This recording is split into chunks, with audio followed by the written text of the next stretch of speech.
Hello, I'm IBX Toycat, and today I'm back in my tutorial world with One-Legged Steve, and we're going to be explaining exactly how the Redstone Comparator works in Minecraft for Xbox and Minecraft for PlayStation. So, basically the Redstone Comparator is one of the brand new Redstone items which came in with the latest update, and a lot of people look at it and say, wait a minute, that's just a Redstone repeater with 3 torches. And I'm going to be explaining exactly how this works, and there isn't one exact way how it works, because it actually has 3 separate, very unique functions that you could even use together if you wanted to, but they are very separate, unique, and I figured I'd explain all 3 and a half in this video. So please do like the video if you like it, and share it if you really like it. It really helps out the channel. Thank you for that, and let's get straight into the Redstone Comparator. So the first function we'll talk about is the one that it's actually named for, and that is comparing redstone signals. So basically what I mean by comparing redstone signals is if you have a redstone signal here, which is quite strong, as you can see it's 2 blocks away, so it means the redstone signal is almost at full strength, and then you have a weak redstone signal at the side, then what it basically decides is whether or not the redstone signal will go through. So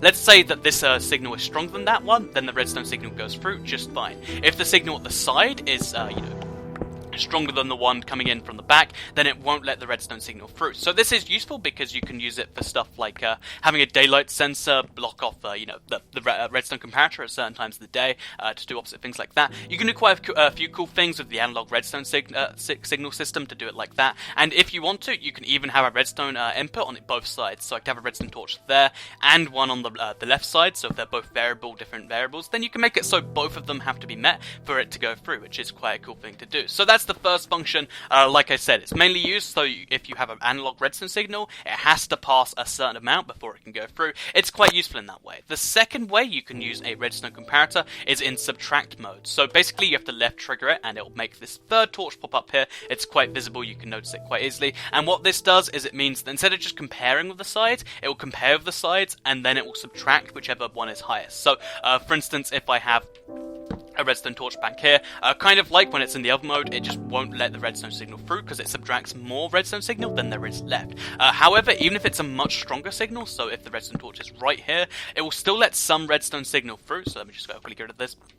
It will still let some redstone signal through, but it won't let very much through because it subtracts an almost full strength signal from a next to full strength signal. And as you can see, it means you get a block or 2 of redstone power, and then it's all gone. So again, this can be used so you can, weaken a redstone signal using analog stuff like the weighted pressure plates, or using stuff like that. And it's a cool thing to do by itself, but it mainly comes in handy when you combine it with the third feature here, which is actually the ability to measure the the amount of items inside something. So this can usually measure furnaces, hoppers, dispensers, droppers. It can be used to measure so many different things. I'll cover one of the more wacky ones in a second. But basically what it does is it measures how many blocks are inside the thing, and using that, it puts out a certain signal. So for instance, I have a chest here, and I put a redstone comparator out here. As you can see, there's nothing in the chest, so there's no signal. However, if I put a stack of items in there, as you can see, we get a little bit of power going on here, and the more full the chest gets, so we'll fill it with all the raw fish we have, and the more full the chest get, the more signal that goes out. So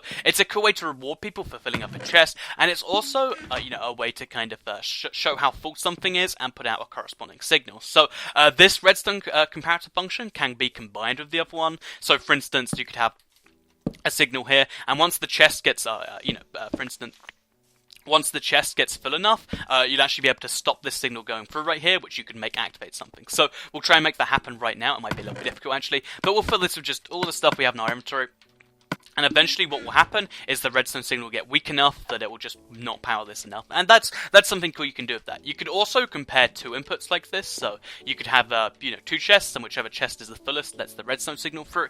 You could use it for a competition, for instance, so whoever fills their chest the most wins. You can use it for quite a few cool things like that. And because it isn't just chests, it's hoppers, and it's all that sort of stuff, you get some really weird, wacky uses for it. So for instance, if you wanted to have a light which lets you know when to refill your, your whatever these are called, your cauldron, what you could do is you have a redstone comparator next to this, and yes, for some reason, the cauldron will actually put out a redstone signal when it's filled. So you can make a light here, for instance, that powers on whenever the redstone cauldron goes low. It's a weird thing to do, but it's something you can do if you want to, and I figured it's one of the wackier uses. So this is where it ends. It's not just, dispensers, chests, droppers, hoppers, and the cauldron, etc. In a couple of updates' time, they will add a few more, even weirder stuff, like you can measure a cake's output, and loads of weird stuff like that. So that's, something you can do here. It's quite a useful thing. So, like I said, there are three main things that you can use the redstone comparator for. There is the, there's the compare function when the torch is down. There's subtract when the torch is up, which takes away the input, like I said. And then there's using it to measure outputs. These are usually used in conjunction, so you could, have the measuring an output and have it go to a compare or subtract, or for instance. And there's also a kind of a half function that you can also use this for, and this is mainly just useful for, I guess, creative, because it would take a lot of blocks in survival. The redstone comparator is kind of like redstone dust, but it doesn't weaken the signal as it goes through. So, for instance, if I have, enough redstone in a row, then eventually the redstone signal dies, like you're probably aware of.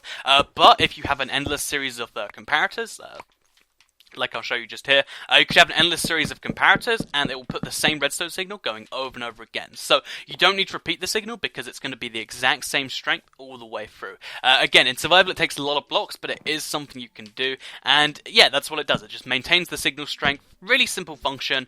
Got a bunch of use for, again, a bunch of use for creative maybe. I'm not sure where you'd use this, but in case that's something you're like, wait a minute, that's a really good use, then I guess now you know. So 3.5 functions the redstone comparator has. They're all really cool if you want to make complex redstone contraptions. Let me know what you're going to use the redstone comparator for. Is it something that's too complex for you and you just don't really care about, you just wanted to know what it does? Or is it something that you're like, wait a minute, that means I can make my chest room activate, for instance, big lights that tell me to refill it or something. Let me know in the comments down below, I'd very much appreciate it. Like the video if you did like it, share it if you really liked it, subscribe if you're new around here. I do tutorials like this, I cover news, I do fun let's plays, I do a bunch of stuff I think you'll enjoy if you play Minecraft console. So with that all said, thank you for watching the video, and I'll see you, I guess we'll see you in the next video.